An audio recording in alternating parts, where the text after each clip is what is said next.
Hi friends, இன்றைக்கி வீடியோவில் லஞ்சுக்கு ஏற்ற மாதிரி நல்ல சூப்பரான டேஸ்டியான ஒரு காம்போ ரெசிபி தாங்க பார்க்க போகிறோம்.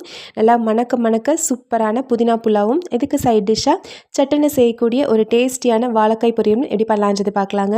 இந்த மாதிரி ஒரு காம்பினேஷனில் லஞ்சுக்கு செஞ்சு கொடுத்தீங்கன்னா கண்டிப்பாக லஞ்ச் பாக்ஸ் காலியாக தாங்க வரும். அந்தளவுக்கு நல்லா டேஸ்டியாக இருக்கும். ரொம்ப சிம்பிளாகவும் செஞ்சிடலாம்.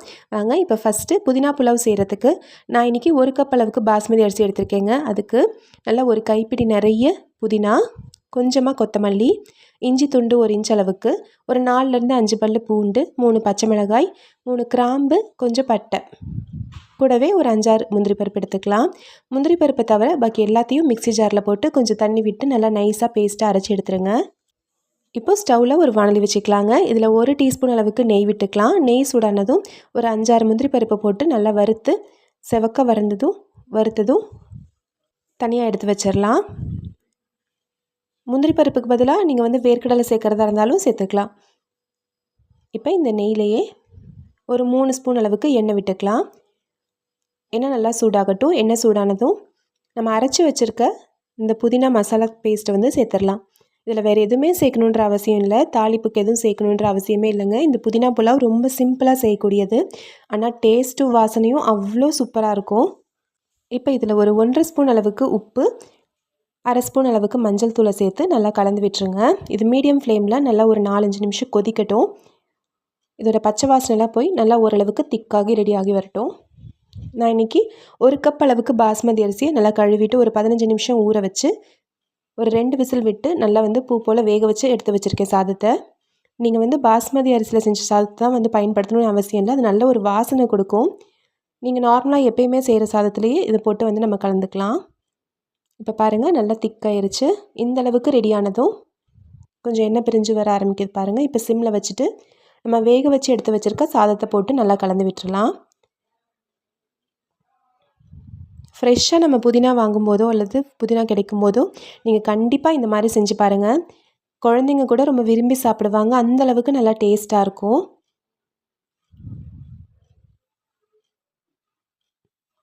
சாதத்தை நல்லா உதிரியாக வேக வச்சு நல்லா சூடு ஆறுனதுக்கப்புறம் இப்படி போட்டு கிளறினீங்கன்னா உங்களுக்கு உடையாமல் வரும். இப்போ நல்லா எல்லா பக்கமும் நல்லா மிக்ஸ் பண்ணிடுங்க. மிக்ஸ் பண்ணிவிட்டு உப்பு காரம் ஏதாவது தேவைப்பட்டுச்சுன்னா நீங்கள் இப்போ உப்பு சேர்த்துக்கலாம். காரத்துக்கு 3 பச்சை மிளகாய் சேர்த்துருக்கோம். அதுவே போதுமான அளவுக்கு இருக்கும். பாருங்கள், நல்லா மிக்ஸ் பண்ணியாச்சு. மீடியம் ஃப்ளேம்லேயே வச்சு இதை நல்லா கலந்து விட்டுருங்க. இப்போ இதில் சிம்மில் வச்சு மூடி வச்சு ஒரு 3லேருந்து 4 நிமிஷம் அப்படியே வச்சுருங்க. அந்த மசாலா எல்லாம் ரைஸில் இறங்கி நல்லா மிக்ஸ் ஆயிருங்க. அவ்வளோதான். இப்போ கடைசியாக நம்ம வறுத்து வச்சுருக்க முந்திரி பருப்பையும் போட்டு ஒரு தடவை கலந்து விட்டு இறக்கிடலாம். நல்லா கமன்னு ஈஸியான டேஸ்டியான சூப்பரான புதினா புலாவ் ரெடி ஆயிடுச்சு. இதுக்கு சைட் டிஷ்க்கு எப்பயுமே உருளைக்கிழங்கு வறுவலோ அல்லது வாழைக்காயில் செய்கிற பொரியல், வறுவல் இதெல்லாம் வச்சு சாப்பிடும்போது ரொம்ப டேஸ்ட்டாக இருக்கும். நான் இன்றைக்கி சிம்பிளான ஒரு வாழைக்காய் பொரியல் ரெடி பண்ணலான்றது பார்க்கலாம். மீடியம் சைஸில் 2 வாழைக்காய் எடுத்துருக்கேங்க. அதுக்கு ஸ்டவ்வில் ஒரு வாணலி வச்சுக்கலாம். ஒரு 3 டீஸ்பூன் அளவுக்கு எண்ணெய் விட்டுக்கலாம். எண்ணெய் நல்லா சூடானதும் 1/2 டீஸ்பூன் அளவுக்கு கடுகு போட்டுக்கலாம். கடுகு நல்லா பொரிஞ்சதும் வாழைக்காயை தோல் எடுத்துட்டு மீடியம் சைஸாக கட் பண்ணி எடுத்துக்கலாம். இந்த மாதிரி கட் பண்ணி வச்சுருக்க வாழைக்காய் துண்டுகளை போட்டுக்கலாம். போட்டுட்டு ஒரு தடவை பிரட்டி எடுத்துருங்க. எண்ணெயில் நல்லா பிரட்டி எடுத்துட்டு இப்போது ஒரு 2லேருந்து 3 டேபிள் ஸ்பூன் அளவுக்கு தண்ணியை லேசாக தெளித்து விட்டுக்கலாம். தண்ணி தெளித்து விட்டு மூடி வச்சு மீடியம் ஃப்ளேமில் ஒரு 3லேருந்து 4 நிமிஷம் இது வெந்தாலே போதும். வாழைக்காய் சட்டுன்னு வெந்துடும் நமக்கு. கொஞ்சமாக தண்ணி தெளித்து விட்டு மீடியம் ஃப்ளேமில் இதை மூடி வச்சுருங்க. ஒரு 3-4 நிமிஷம் வெந்ததும் செக் பண்ணி பாருங்கள். நல்லா சாஃப்டாக வெந்திருக்கும். ரொம்ப குழஞ்சி போயிடக்கூடாது. நீங்கள் எடுத்து பார்க்கும்போது நல்லா சாஃப்டாக இருக்கணும்.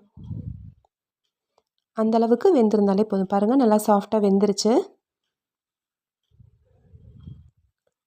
இப்போ இதில் மசாலா பொருட்கள்லாம் சேர்த்துடலாம். இப்போ இந்த பொரியலுக்கு 1 டீஸ்பூன் அளவுக்கு உப்பு,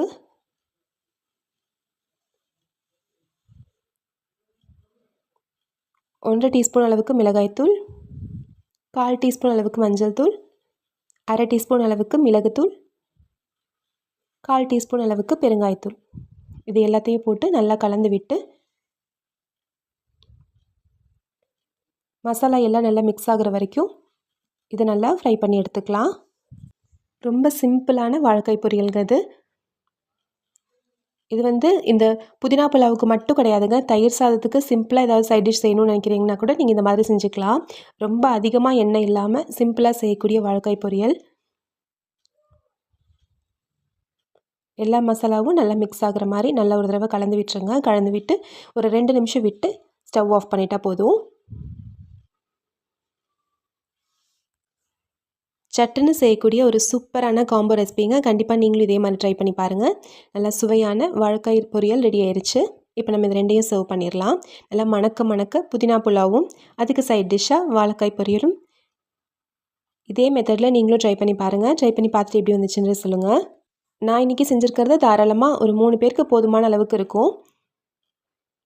நீங்கள் குழந்தைங்களுக்குலாம் கொடுக்குறீங்கன்னா 3 லஞ்ச் பாக்ஸ்க்கு போதுமான அளவுக்கு இருக்கும். உங்களுக்கு தேவையான அளவுக்கு நீங்கள் வந்து அதிகப்படுத்திக்கோங்க. இன்றைக்கி நம்ம செஞ்சுருக்க இந்த லஞ்ச் காம்போ கண்டிப்பாக உங்களுக்கு பிடிச்சிருக்கும்னு நினைக்கிறேங்க. இதே அளவுகளில் இதே மாதிரி ட்ரை பண்ணி பாருங்கள். ட்ரை பண்ணி பார்த்துட்டு எப்படின்னு சொல்லுங்கள். இந்த ரெசிபி உங்களுக்கு பிடிச்சிருந்துச்சுன்னா நம்ம சேனல் ராகாஸ் கிச்சனில் ஒரு லைக் கொடுங்க. ஃப்ரெண்ட்ஸ் கூட இந்த வீடியோவை ஷேர் பண்ணிக்கோங்க. நம்ம சேனலை சப்ஸ்கிரைப் பண்ணி வச்சுக்கோங்க. தேங்க்யூ.